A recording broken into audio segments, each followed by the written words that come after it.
2002-এর voter list দেখতে সমস্যা বলে খবর জানা যাচ্ছে। বিকল্প ব্যবস্থা চালু করল নির্বাচন কমিশন। কথা বলবো আমাদের প্রতিনিধি শ্রাবন্তীর সঙ্গে সরাসরি। শ্রাবন্তী, বিকল্প কি ব্যবস্থা করা হচ্ছে সেটা যদি একটু ডিটেইলস জানাও।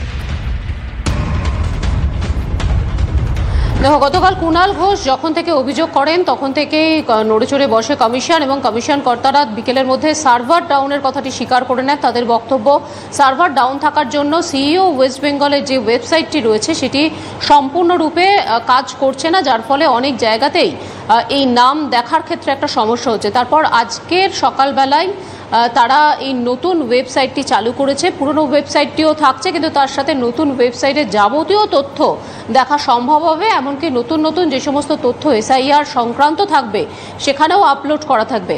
সাধারণ মানুষ যে কোনো সময় এই ওয়েবসাইটটি দেখতে পাবেন। এমনকি কোনো রকম সমস্যা থাকলে দ্রুততার সাথে সেটি সমাধানও করা যাবে, এমনটাই আশ্বাস দিচ্ছেন নির্বাচন কমিশন কর্তারা। বেশ, ধন্যবাদ শ্রাবন্তী।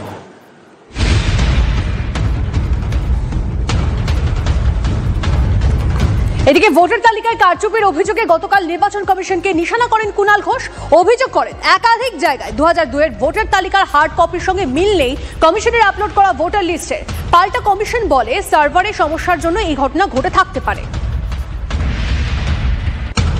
অভিযোগ আসছে, একাধিক এলাকা থেকে অভিযোগ আসছে, এসআইআর নাম করে একাধিক ভোটার, বিপুল সংখ্যক ভোটারের নাম ভোটার লিস্ট থেকে বাদ দিতে শুরু করেছে।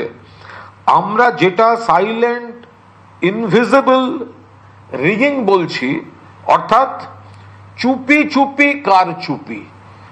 2002-এর ভোটার লিস্টে নাম আছে, কিন্তু এখন 2002-এর ভোটার লিস্ট বলে যেটা ইলেকশন কমিশন আপলোড করেছে তাতে আচমকা নাম অদৃশ্য হয়ে যাচ্ছে।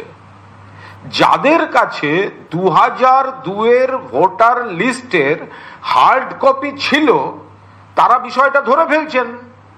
এ তো মারাত্মক অভিযোগ। তারা কোথায় যাচ্ছেন, তার ব্যাখ্যা কোথায়? আর এসআইআর শুরু হওয়ার আগে কি করে এই কারচুপিটা হতে পারে? এই জন্যই আমরা পরিষ্কার বলছি, চুপি চুপি কারচুপি। কুচবিহারের উত্তর একটা হচ্ছে বুথ নাম্বার 2 আর একটা হচ্ছে বুথ নাম্বার 303। বুথ নাম্বার 2-তে দেখা যাচ্ছে 2002-এর যে ভোটার লিস্ট তাতে 717টি নাম ছিল, তার কিন্তু হার্ড কপিতে সেই রেকর্ডটা রয়েছে। 2002 সালে হার্ড কপিতে দেখা যাচ্ছে 717 হচ্ছে মোট ভোটার ওখানে, আর সেটা এখন হয়ে যাচ্ছে 140। তাহলে বাকিরা কোথায় গেলেন? এই জবাব কে দেবে? যে কোনো রকম অসুবিধা হলে ভোটারদের তার অসুবিধা দূরীকরণের দায়িত্ব হচ্ছে নির্বাচন কমিশন। তো সুতরাং নির্বাচন কমিশন সেটা করছে।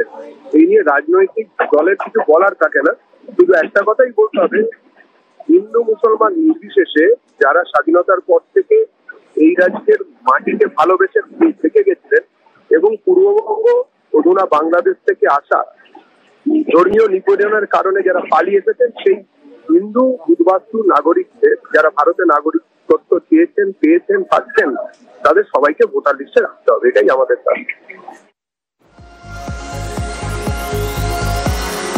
এদিকে এসআইআর আতঙ্কে